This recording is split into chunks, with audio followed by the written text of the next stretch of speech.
nosso papel. A gente não impõe. O livro do Pequeno Príncipe fala que tudo que é imposto será deposto. A autoridade não se impõe, a autoridade se conquista. Então, você coloca limite nos seus filhos quando você primeiro entende o seu papel de pai. Hoje eu falava isso numa palestra para uma multinacional, alguém me pediu uma dica como criar filhos. Eu falei que 3 coisas são imprescindíveis. Primeiro, a autoridade. Em toda família existe quem manda e quem obedece. Aí, como pai, você escolhe o lugar que você vai ficar.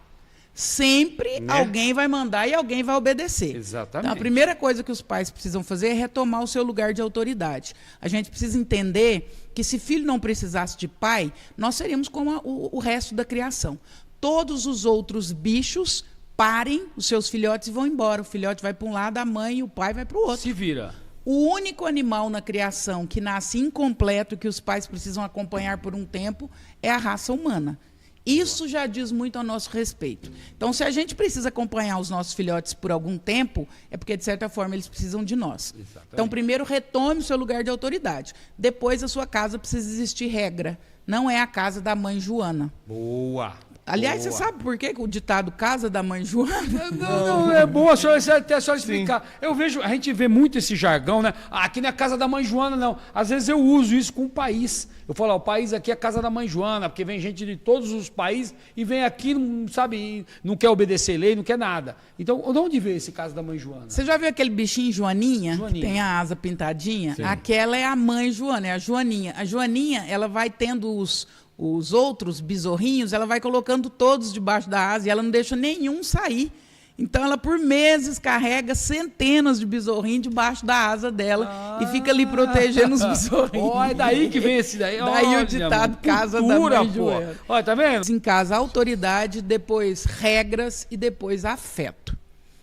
Não dá para também viver num movimento autoridade sem afeto é autoritarismo. Eu vi que a senhora colocou o afeto no terceiro colocado, né? Então a pessoa tem que entender que você gostar do seu filho, você fazer um carinho do seu filho, mas o que tem que anteceder são regras, são regulamentos dentro de casa.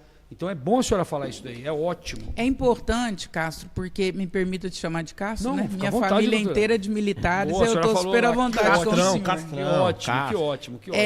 O afeto ele é muito importante, mas se você for parar para pensar e olhar na nossa geração, os nossos pais nos davam muito pouco afeto. Muito. Foi uma muito geração pouco. que não era muito pouco. afetuosa, mas em compensação nossos pais nos ensinaram limite e autoridade. Eu E nunca nós ouvi viramos "eu te gente. amo" do meu pai. Nunca. Nem eu, Nunca, mas eu morri sei o sem- quanto ele me amava. E me ama, né? Meu Tá. Mas você eu sabe não. como que os nossos pais demonstravam respeito? A gente só ama quem a gente respeita. Sim. Nós queremos que os nossos filhos nos amem. Está errado. Sim. Só se ama a quem se respeita. Então, primeiro eu preciso ensinar para o meu filho respeito. É isso que Aí eu sim faço. ele vai me amar. Então, hoje, essa geração atual fica com muita frescura, como diz você, criando filho com leite com pera. E aí, nessa história de querer amar demais, não ensina aos filhos que eles precisam respeitar. E aí a história vai degringolar e o negócio vai se fico perder. doido quando eu vejo um tratamento com uma criança, tipo assim. Pega duas, isso. Meu Deus, não pode, não fala assim com o Juninho. Não fala assim com ele que não pode. O Juninho tá chorando porque o pai dele falou que ia levar, não levou. Tadinho. Meu Deus. E parece que ali é um cristal que você não pode nem mexer.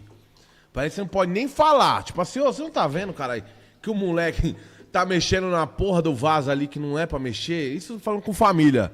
Nossa, não fala assim com meu filho. Tá doido? Deixa que eu falo com ele. Jorginho, por favor, filhinho, não mexe na coisa da tia aí, não mexe. Aí eu fico olhando assim. Até lá ele já quebrou, derrubou Ele a casa inteira. Já quebrou. Não. E meu bagulho é tipo assim, é só uma olhada. Sai daí. Nossa, como é que você fala com essa filha? Sai daí. Aí eu falo, deixa que minha filha... Você cuida do seu filho, eu cuido do meu. Sai daí. E não é 3 vezes, não. É uma vez. Sai daí. Acabou. Aí eu vejo os outros. Sai daí. Filhinho, sai daí. Sai daí, filhinho. Toma o celular, filhinho. Sai daí. Ave Maria, mano. Fica negociando, né, com a Não, criança. negociando. Esse é o X da questão. Hoje em dia tem muita negociação entre pai e filho. Meu pai, já não é mais vivo, que Deus o tenha em bom lugar, mas meu pai não tinha negociação. O que ele falava era feriado e acabou. E acabou, não tinha. O que ele falava era feriado. Uma vez eu fui na escola e ele foi na minha reunião da escola e deram um boletim trocado. E veio o boletim todo com notas vermelhas. Chegou em casa, ele me deu um pau. Aí eu falei, pai, esse boletim não é meu. Apanhei. Aí no outro dia eu fui na escola, troquei o boletim, levei e falei, tá vendo aqui, pai? Falei, aquele boletim não era meu aqui, ó, tudo azul. Apanhou de graça. Aí sabe o que ele falou pra mim? Ele falou assim, uma surra nunca é demais. Nossa. Você entendeu? E já era, e vida que segue. Por isso eu ia odiar meu pai? Não, ele é meu pai. Eu falava para meus filhos já, eu falava assim, ó, seu avô, eu falo assim, seu avô ele tem 80 anos, só que se ele falar para mim que esse copo aqui, ele é de aço, eu falo, não pai, é um aço transparente, realmente. Eu nunca discordava do meu pai, entendeu? Porque é respeito, é aquilo que a senhora falou. Mas também respeito. é outra época, né, mano? É Naquela outra época lá não. Naquela época lá atrás não tinha os pais que tem hoje, né? Ou tinha? Essa fala sua ela é perigosa, porque nessa história de outra época, nós resolvemos reinventar a educação, só que deu muito errado. Deu muito errado. Muito. Porque nós achamos assim, os meus pais me educaram dessa forma, e eu vou criar meus filhos diferente, meus filhos vão ter o que eu não tive, meus filhos não vão passar pelo que eu passei. Só que nessa nós quebramos a cara, porque nós resolvemos inventar um caminho novo. Só que esse caminho está dando muito errado.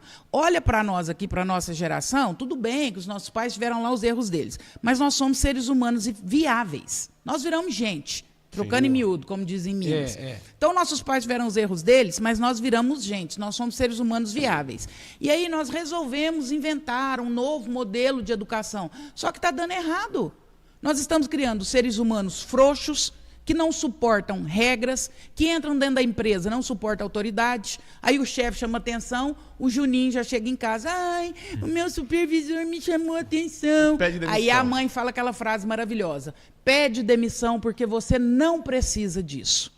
E aí vira aqueles homens frouxos, que não aguenta nada, que não cresce na vida, que não aguenta a vida como ela é. Nós estamos criando, e a nossa geração atual, os nossos filhos, como se a vida fosse um morango. E a vida não é um morango. Hoje uma pessoa me perguntou, doutora, o que cunhou a sua personalidade? Que a senhora parece uma mulher muito forte e tal. Eu nunca tinha pensado nisso. Mas o que cunhou minha personalidade foi a vida que eu passei. Exatamente. Foi a vida que eu vivi. A vida nunca foi fácil para mim, sargento. Nunca. A vida sempre me ofereceu desafios. E meu pai e minha mãe sempre diziam, vai. Não desiste, luta, tá difícil, mas continua. Meu pai e minha mãe nunca passaram a mão na minha cabeça, e nem dos meus irmãos, nós somos 7 filhos. Então, as dificuldades fizeram com que nós nos tornássemos seres humanos mais fortes.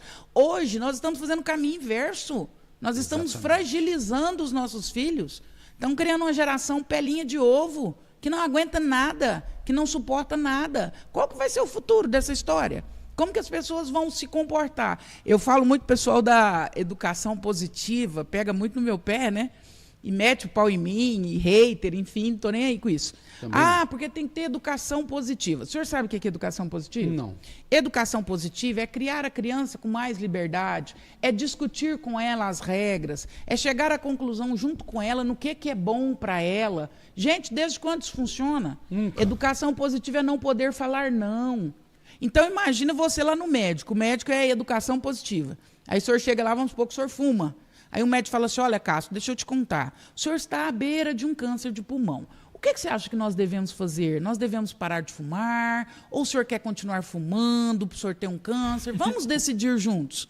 Que ignorância, gente. Ignorância. Nessa vida, tem quem entende e tem quem precisa entender, está em processo de entender. E quem entende precisa se posicionar.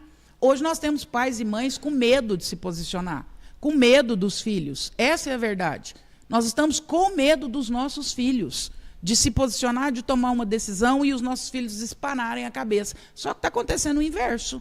Pais e mães sem autoridade, sem limite, sem regra, e aí eles estão espanando a cabeça. Aí que tem um negócio que está azedando tudo. A senhora sabe